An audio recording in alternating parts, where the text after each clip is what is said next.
Welcome to the system IAS.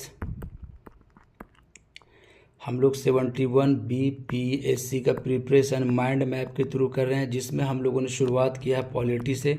Polity का आज last day है, ठीक है। जो भी बचा हुआ लेक्चर है आज आ जाएगा, ठीक है। कल से हम लोग पढ़ेंगे हिस्ट्री।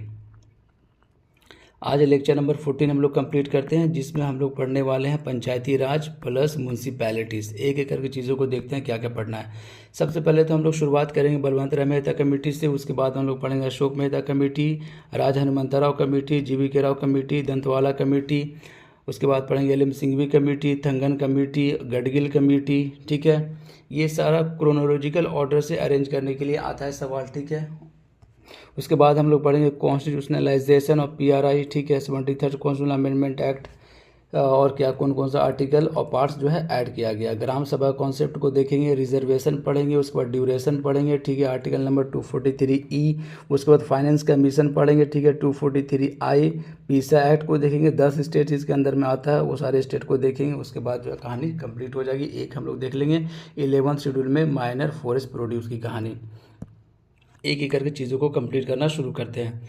सबसे पहले हम लोग देखते हैं बलवंत राय मेहता कमेटी को अपॉइंट क्यों किया गया था। तो बलवंत राय मेहता कमेटी को अपॉइंट किया गया था एग्जामिन करने के लिए। भैया किन को एग्जामिन करने के लिए? एक तो है भैया कम्युनिटी डेवलपमेंट प्रोग्राम 1952, और दूसरा है नेशनल एक्सटेंशन सर्विस 1953, ठीक है। ये दोनों को एग्जामिन करने के लिए बलवंत राय मेहता कमेटी को अपॉइंट किया गया था। रिकमेंडेशन, उसके बाद रिपोर्ट सबमिटेड ऑन 1957 को रिपोर्ट सबमिट किया गया। तो रिकमेंडेशन क्या क्या निकला वो चीज़ों को हम लोग देख लेते हैं। सबसे पहली बात तो ये है भैया कि डेमोक्रेटिक डिसेंट्रलाइजेशन आप कीजिए, पावर को डिसेंट्रलाइज कीजिए, ठीक है। Which are resulted into Panchayati Raj institution, ठीक है। यही डेमोक्रेटिक डिसेंट्रलाइजेशन का जो कॉन्सेप्ट था, जिसकी वजह से PRI आया, ठीक है। उसके बाद दूसरी बात ये कही है कि भैया 3 टियर पंचायती सिस्टम होना चाहिए। जो होगा, पहला होगा भैया ग्राम पंचायत विलेज लेवल पे, जिसका मेंबर डायरेक्टली इलेक्टेड होगा। दूसरा होगा पंचायत समिति ब्लॉक लेवल पे, ठीक है। एग्जीक्यूटिव एक्शन जो होगा इनका, मतलब कि नेचर क्या है, एग्जीक्यूटिव है, पहली बात। दूसरी बात, इनका जो इलेक्शन होगा वो इनडायरेक्टली होगा भैया। और तीसरा है जिला परिषद। इनका कहानी क्या है, इनका भी जो इलेक्शन होगा इनडायरेक्टली होगा और एडवाइजरी इन नेचर होगा। और तीसरी बात यह है कि चेयरमैन जो इनका होगा वो DM होगा। ये कहा गया भैया बलवंत राय मेहता कमेटी में। सेकंड पॉइंट ड्यूरेशन, इसका जो है वो 3 टियर सिस्टम होना चाहिए पंचायत का। उसके बाद की कहानी क्या है? उसके बाद की कहानी यह है कि भैया फर्स्ट टाइम जो इम्प्लीमेंट किया गया था वो राजस्थान में किया गया था, नागौर डिस्ट्रिक्ट। आ जाता है सीधा एग्जाम में नागौर डिस्ट्रिक्ट का कहानी। सेकंड जो स्टेट है जो इम्प्लीमेंट किया इसको वो है आंध्र प्रदेश, ठीक है। आगे चलते हैं। उसके बाद हम लोग पढ़ते हैं अशोक मेहता कमेटी। अशोक मेहता कमेटी 1977 में। अशोक मेहता कमेटी ने ये कहा, देखिए सर 3 टियर की जगह छोड़िए, आप 2 टियर लाइए। 2 टियर सिस्टम के बारे में बात किया गया। रेगुलर सोशल ऑडिट के बारे में बात किया गया। उसके बाद seat reservation for SC ST on the basis of their population. Population के बेसिस पे SC और ST के सीट को सर आप रिजर्व कीजिए, ऐसा कहा गया भैया अशोक मेहता कमेटी में। उसके बाद कॉन्स्टिट्यूशनली रिकॉग्नाइज कीजिए इसको, ठीक है। कॉन्स्टिट्यूशनलाइज कीजिए PRI को, ठीक है। आगे चलते हैं। उसके बाद की कहानी है राज हनुमंतराव कमेटी, ठीक है। उसके बाद GV राव कमेटी, उसके बाद दंतवाला कमेटी, ठीक है। दंतवाला कमेटी में क्या कहा गया? दंतवाला कमेटी में कहा गया कि district is proper unit for planning, यानी कि डिस्ट्रिक्ट को जो है प्रॉपर यूनिट ऑफ प्लानिंग आप रखिए, ठीक है। इसका मतलब क्या हुआ? और डिसेंट्रलाइजेशन ऑफ डिस्ट्रिक्ट लेवल, यानी कि डिसेंट्रलाइजेशन एट डिस्ट्रिक्ट लेवल पे अब डिसेंट्रलाइज कीजिए। ये कहा गया दंतवाला कमेटी के अंदर, ठीक है। ये कमेटी को क्रोनोलॉजिकल ऑर्डर में आपको याद रखना, सवाल आता है, ठीक है। आगे चलते हैं कहानी LM सिंघवी की। LM सिंघवी कमेटी का जो इम्पोर्टेंट रिकमेंडेशन ये था भैया कि कॉन्स्टिट्यूशनली रिकॉग्नाइज कीजिए आप PRI को, ठीक है। बहुत सारा कहानी है लेकिन सब बार बार रिपीटेड है, इसीलिए जो अलग है जो इम्पोर्टेंट है उसको नोट डाउन किया गया। ठीक है, थंगन कमेटी कहा कि भैया 3 टियर होना चाहिए सिस्टम। ठीक है सर, कॉन्स्टिट्यूशनली रिकॉग्नाइज होना चाहिए, सारा कमेटी का एक ही बात कहा जा रहा है। और फिक्स टेनियर होना चाहिए 5 साल तक। देखो ये कुछ न्यू आया, सारे कमेटी अभी तक पढ़े, उन सारे कमेटी में ये बात नहीं कहा गया कि भैया फिक्स टेनियर होना चाहिए 5 साल तक उनके मेंबर को, लेकिन थंगन कमेटी ने ये बात जो है वो रखा। उसके बाद क्या, reservation of seats at all 3 levels, सारे तीनों लेवल पे जो है रिजर्व होना चाहिए seat on the basis of the population and reservation of seats for the women, और वुमेन के लिए भी सीट जो है वो रिजर्व होना चाहिए तीनों लेवल पे, ये कहा गया भैया थंगन कमेटी में।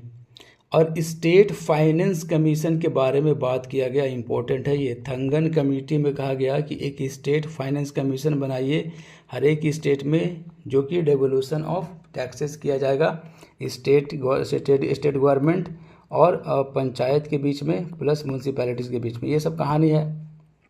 उसके बाद गडगिल कमेटी हम लोग देखते हैं। गडगिल कमेटी में कहा गया वही 3 टियर सिस्टम, लेकिन ऑल डायरेक्टली इलेक्टेड कहा गया इसमें। ठीक है, जबकि बलवंत राय मेहता कमेटी में क्या कहा गया था कि भैया जो विलेज लेवल पे है वो डायरेक्टली इलेक्टेड होगा। ठीक है, और जो ब्लॉक लेवल पे प्लस जिला लेवल पे है वो इनडायरेक्टली इलेक्टेड होगा। लेकिन यहाँ क्या कहा जा रहा है, यहाँ ये कहा जा रहा है कि भैया तीनों लेवल पे डायरेक्टली इलेक्टेड होना चाहिए। स्टेट इलेक्शन कमिश्नर के बारे में बात किया गया कि स्टेट इलेक्शन कमीशन होना चाहिए स्टेट में, जो कि इसका इलेक्शन करवाएगा पंचायत का, ये कहा गया गडगिल कमेटी में। देखो इंपॉर्टेंट इसलिए हो जाता है क्योंकि स्टेट इलेक्शन कमीशन के बारे में बात किया कौन, गडगिल कमेटी। और थंगन कमेटी बात किया कि भैया स्टेट फाइनेंस कमीशन होना चाहिए, एक अलग कहानी है। इसलिए सारे कमेटी को जो इम्पोर्टेंट पॉइंट है उसको एक बार देख के जाना एग्ज़ाम में। उसके बाद हम लोग पढ़ते हैं कॉन्स्टिट्यूशनलाइजेशन।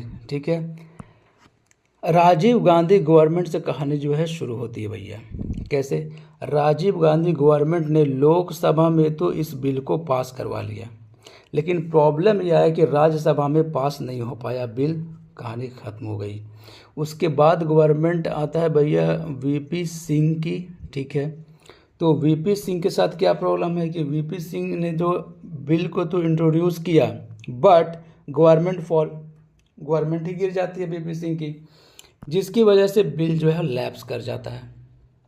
कॉमन सेंस की बात है, जब गवर्नमेंट ही गिर गई तो बिल लैप्स कर गया।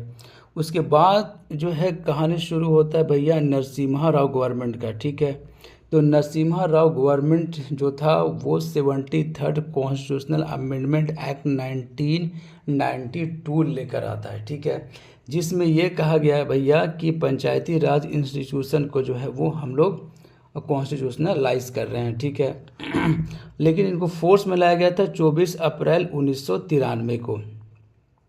ठीक है, जब भी कोई कॉन्स्टिट्यूशनल अमेंडमेंट एक्ट आया है तो कुछ ना कुछ ऐड होगा। ऐड क्या किया गया, पार्ट 9 को ऐड किया गया और आर्टिकल नंबर 243 टू 243O तक, 243 टू 243O तक। ठीक है, ये ऐड किया गया 73rd कॉन्स्टिट्यूशनल अमेंडमेंट एक्ट के तहत और पार्ट 9 ऐड किया गया।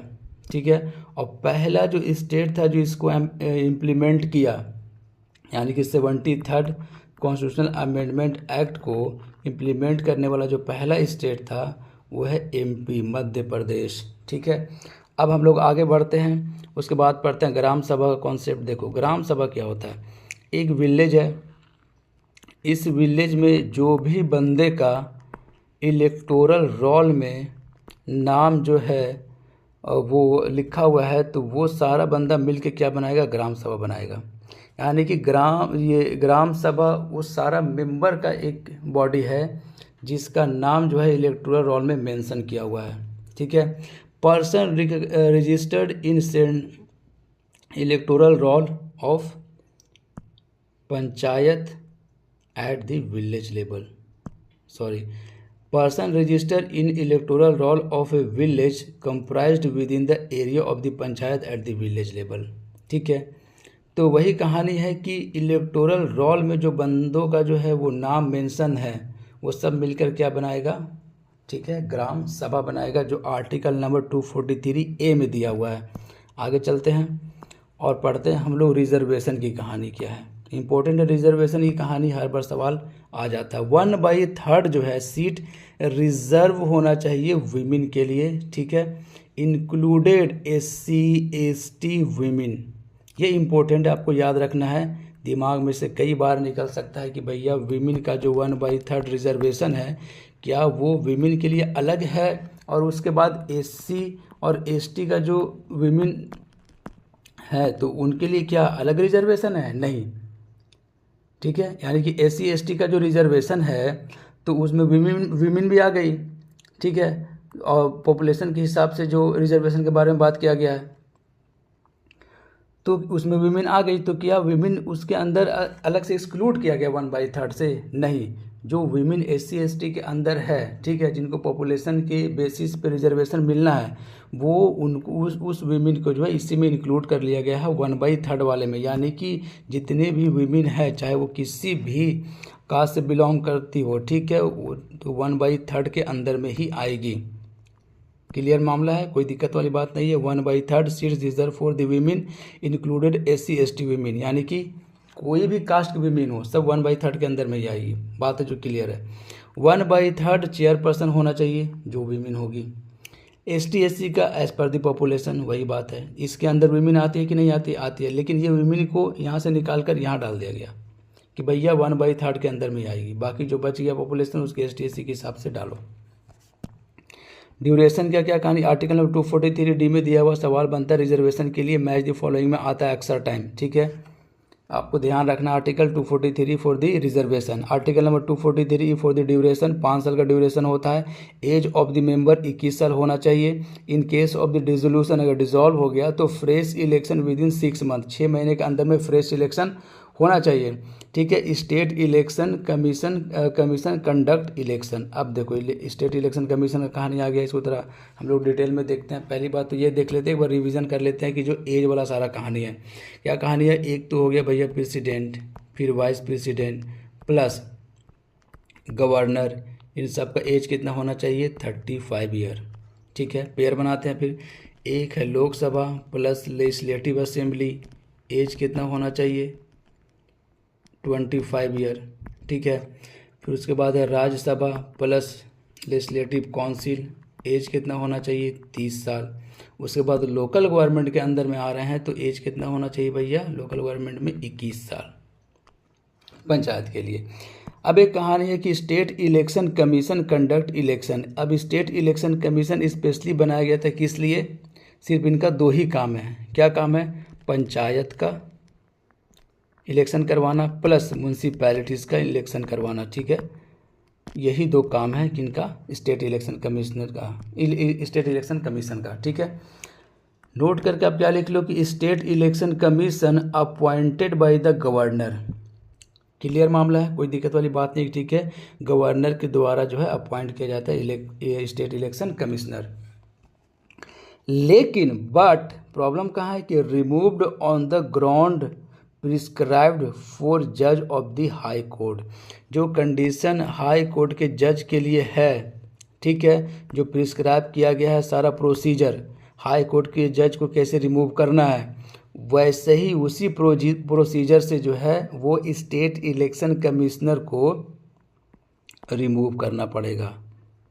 ओके, कोई दिक्कत वाली बात नहीं है। अपॉइंट किया गया गवर्नर के द्वारा, लेकिन रिमूव करने की बारी आई तो हाई कोर्ट के जज का जो प्रोसीजर है उसी प्रोसीजर पे इनको जो है रिमूव किया जाएगा स्टेट इलेक्शन कमिश्नर को। क्लियर है, आगे चलते हैं। फाइनेंस कमीशन, जो सवाल आता है फाइनेंस कमीशन से कई बार आ चुका है, 243I, ठीक है, आर्टिकल से भी आ चुका है और फाइनेंस कमीशन से भी सवाल आ चुका है, ठीक है। आगे चलते हैं कहानी। फाइनेंस कमीशन का काम क्या है? ठीक है, fund distribution between state and panchayat plus municipalities भी, ठीक है, म्यूनसिपैलिटीज़ के बीच में भी यही स्टेट फाइनेंस कमीशन जो है वो 243I का जो कहानी है वो devolution of taxes between the state, ठीक है, panchayat plus municipalities. Note, ultimate power vested in the state government, मतलब स्टेट गवर्नमेंट को इसमें पंचायत में ज़्यादा पावर दिया गया है कि कितना रिजर्वेशन रखना है, 2/3, 1/3, 2 टियर रखना है, ये 3 टियर रखना है।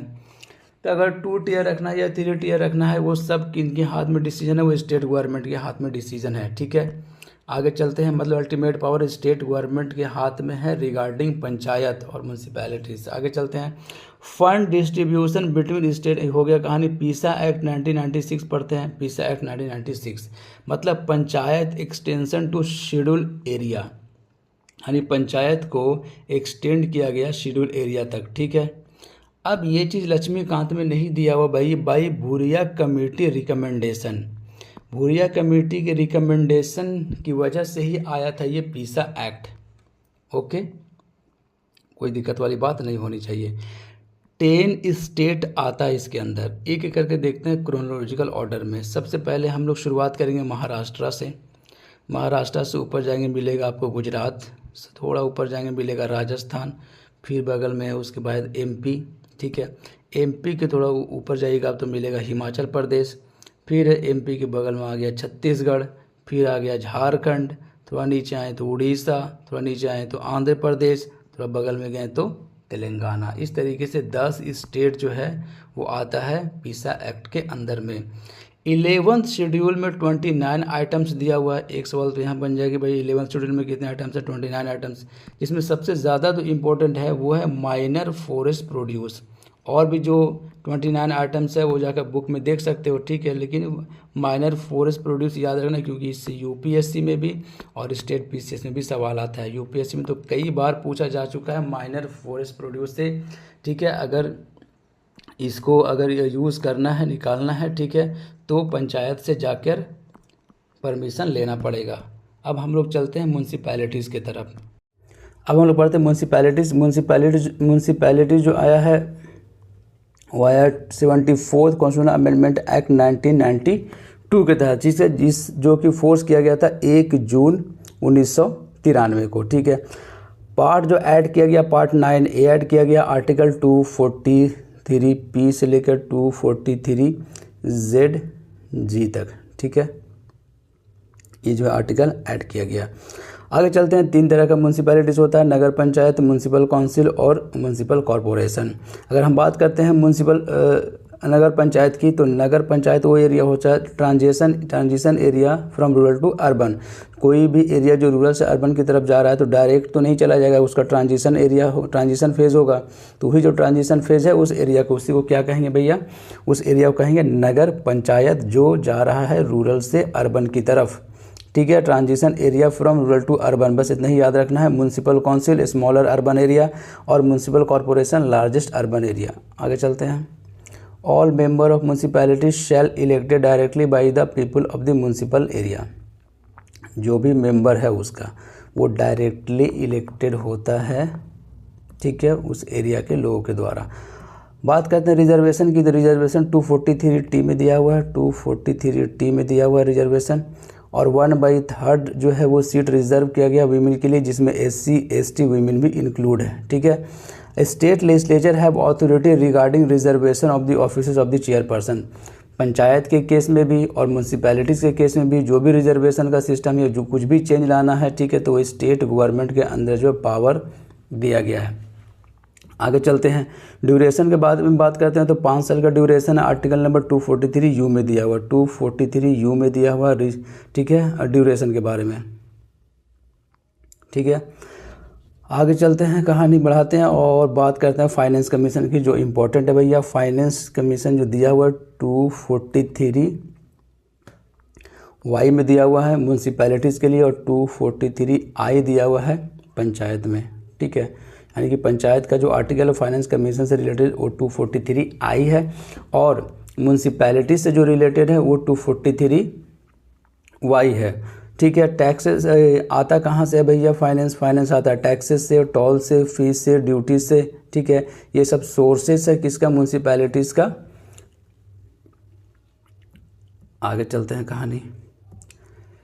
तो टैक्सेस से, टोल से, फीस से, ड्यूटी से, ये सब सोर्सेस है भैया, जहाँ से पैसा आता है किसके पास? म्यूनसिपैलिटीज़ के पास। 243Y दिया हुआ आर्टिकल। ठीक है, finance commission distribution of taxes between the state and the municipalities plus panchayat. ठीक है, फाइनेंस कमीशन का यही काम है भैया, डेवोल्यूशन ऑफ टैक्सेस करना। ठीक है, स्टेट गवर्नमेंट के बीच में म्यूनसिपैलिटीज़ प्लस पंचायत के बीच में। आगे चलते हैं 12 शेड्यूल के बारे में पढ़ते हैं। 12 शेड्यूल में 18 आइटम्स दिया हुआ है, ठीक है, जिसमें से कुछ इंपॉर्टेंट है यहाँ नोट डाउन किया हुआ है। Public health sanitation, public health sanitation जो है सर आपको देखना है, ठीक है, साफ़ सफाई ये सारा काम करना है आपको। Regulation of the slaughter houses, जो बुचड़ खाना है, ठीक है, स्लॉटर हाउसेस है, उसको रेगुलेट करने का काम भी किनका भैया, म्यूनसिपैलिटीज़ का है। देखो इंटरेस्टिंग चीज़ है ये। Urban poverty alleviation, urban poverty alleviation, poverty को एलिविएट करने का काम भी म्यूनसिपैलिटीज़ का है, ठीक है। और भी बहुत सारा है, आप जाकर लक्ष्मीकांत में देख सकते हो। आगे चलते हैं कहानी। आर्टिकल और सब्जेक्ट मैटर, ये आर्टिकल देख लेते हैं एक बार, दोनों का एक बार देख लेंगे, पंचायत का प्लस म्यूनसिपैलिटीज़ का, ठीक है। 243 में डेफिनेशन दिया हुआ, जबकि 243 में डेफिनेशन दिया हुआ पंचायत का, और 243 ए में ग्राम सभा दिया हुआ, ठीक है। उसके बाद से यहाँ कहानी शुरू हो जाती है कि 243 में डेफिनेशन दिया और 243 में कॉन्स्टिट्यूशन ऑफ म्यूनसिपैलिटीज़, यहीं पे अगर हम बी लिख देते हैं, क्योंकि 243 और 243 ए तक तो काम हो चुका है, इसमें डेफिनेशन दिया और पंचायत का, इसमें ग्राम सभा के बारे में दिया हुआ है। आगे चलते हैं तो 243 क्यू में कॉन्स्टिट्यूशन ऑफ म्यूनसिपैलिटीज़ है, 243 आर में है composition of the municipalities, 243 S में है constitution and composition of the ward committees. उसके बाद 243 में रिजर्वेशन पढ़ चुके हैं हम लोग, 243 यू में ड्यूरेशन है, 243 वी में डिस्क्वालिफिकेशन है, 243 डब्ल्यू में है power authority and responsibility of the municipalities. 243 x में क्या, पावर टू इम्पोज टैक्सेस के बारे में बात किया गया है। 243 वाई फाइनेंस कमीशन देख चुके हैं हम लोग। 243 जेड में क्या भैया, 243 जेड में audit of the account of the municipalities. 243 Z A आ गया, ठीक है। ए में क्या, election to the municipalities.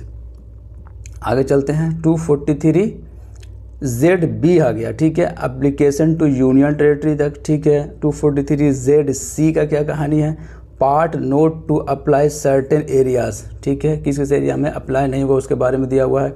243 Z D committee of district planning. 243 Z E में क्या दिया हुआ भैया, ठीक है, डी हो गया। ई में क्या दिया हुआ, कमेटी फॉर मेट्रोपॉलिटन प्लानिंग।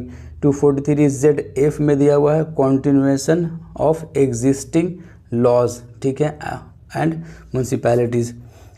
चलते हैं 243 जेड जी में क्या दिया हुआ, bar to interference of the court in electoral matter, ठीक है, इलेक्टोरल मैटर में bar to interference by the court in electoral matter में, ठीक है, कोर्ट इंटरफेयर करी, उसके बारे में दिया हुआ सारा कहानी। देखो इसमें सारा आर्टिकल इंपॉर्टेंट नहीं है, जो इंपॉर्टेंट वो हाईलाइट कर दिया गया है, ठीक है। और इसका ट्रिक क्या है, दोनों आर्टिकल को एक साथ याद रखना म्यूनसिपैलिटीज़ के लिए और पंचायत के लिए, वो ये है कि देखो आप यहाँ से बी लिखना शुरू करोगे, बी सी हो गया, ठीक है। ये continuation and composition of ward committee को आप स्किप कर दो यहाँ, क्योंकि वैसा पंचायत में कुछ होता नहीं है। फिर रिजर्वेशन से डी शुरू होगा, फिर ई एफ जी एच, ठीक है, आई जे के हो गया, ठीक है, के तक हो गया। फिर उसके बाद हो गया एल हो गया, एम हो गया। अब देखो कमेटी ऑफ डिस्ट्रिक्ट प्लानिंग ऐसा कुछ वहाँ पे होता नहीं पंचायत में। फिर उसके बाद committee for the metropolitan planning, वैसा भी कुछ नहीं होता है पंचायत में, तो ये दोनों फिर से स्किप हो जाएगा। उसके बाद हम 246 जेड एफ में एन कर देंगे, ठीक है, continuation of the existing laws and the municipalities जगह पंचायत हो जाएगा, ठीक है। और जेड जी कर देंगे, ठीक है, जिसमें bar to interference by court in the electoral matter, ये आ जाएगा, ठीक है, वो कर देंगे यहाँ पे इन, और ये वो हो जाएगा, ठीक है। इस तरीके से पंचायत का और म्यूनसिपैलिटीज़ का दोनों का आर्टिकल जो है आप याद कर सकते हो। सारा आर्टिकल जो है याद नहीं करना है आपको, ये ध्यान में रखना है। 243 यू ड्यूरेशन वाला, ठीक है, 243 V disqualification of the members, finance commission का याद रखना है, ठीक है। मैच द फॉलोइंग में ऐसा सवाल बनता है और आता भी है, ठीक है। मिलते हैं हम लोग नेक्स्ट लेक्चर में, ठीक है। और अब बने रहिए सिस्टम आई इसके साथ, और अपने जो प्रिपरेशन है 13 सितंबर का, उसको आप स्ट्रॉन्ग कीजिए थ्रू माइंड मैप अप्रोच, ठीक है, ताकि लॉन्ग टर्म तक जो है वो दिमाग में आपका होल्ड रह सके कंटेंट। चैनल को सब्सक्राइब कीजिए और बेल आइकन को प्रेस करके रखिए, जैसे न्यू वीडियो आएगा आपको जो है नोटिफिकेशन मिल जाएगा, ठीक है। अगर आपके पास टाइम है तो वीडियो को शेयर कर दीजिए। मिलते हैं हम लोग नेक्स्ट लेक्चर में। Thanks for watching. Best of luck for your exam. Telegram channel पे लिंक दिया हुआ ठीक है, टेलीग्राम चैनल का लिंक दिया हुआ है चैनल के डिस्क्रिप्शन बॉक्स में, वहाँ से जाकर आप ज्वाइन कर लीजिए चैनल को, ठीक है। वहाँ पे सारा PDF आपको मिल जाएगा जो भी यहाँ पढ़ाया जा रहा है, और लक्ष्मीकांत में जो एक्स्ट्रा चैप्टर को ऐड किया गया है उसका PDF भी प्रोवाइड कर दिया गया है, वहाँ से जाकर आप डाउनलोड कर लीजिए, ठीक है। टेलीग्राम चैनल को आप ज्वाइन कर लीजिए, ठीक है। चैनल के डिस्क्रिप्शन बॉक्स में लिंक दिया हुआ है। Best of luck for your exam.